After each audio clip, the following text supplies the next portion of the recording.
Hi అండి. మీరు tailoring నేర్చుకోవాలనుకుంటున్నారా? నేను చూపించిన స్కేల్స్ కొనుక్కుంటే చాలండి. ప్రొఫెషనల్ టైలర్గా అయితే మీరు ఎదుగుతారు. ఫస్ట్ వచ్చేసి నార్మల్ స్కేలు, కర్వ్ స్కేలు చూడండి, నేను ఓపెన్ చేసి చూపిస్తాను మీకు.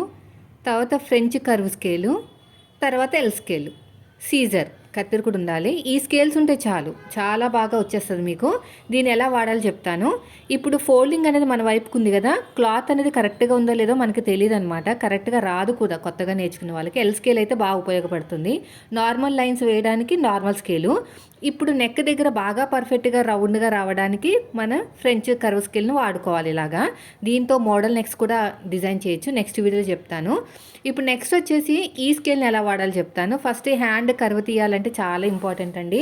ముడతలు వచ్చేస్తాయి కొత్తగా నేర్చుకోవాలి. ఇలాగ ఫ్రీ హ్యాండ్తో తీయలేరు అనమాట. అప్పుడు ఈ స్కేల్ని వాడాలి. లెఫ్ట్ హ్యాండ్ సైడ్ వాడితే కనుక ఉల్టా తిప్పండి, రైట్ సైడ్ వాడితే కనుక స్కేల్ని సీదా తిప్పుకుని మార్కింగ్ వేసుకోండి.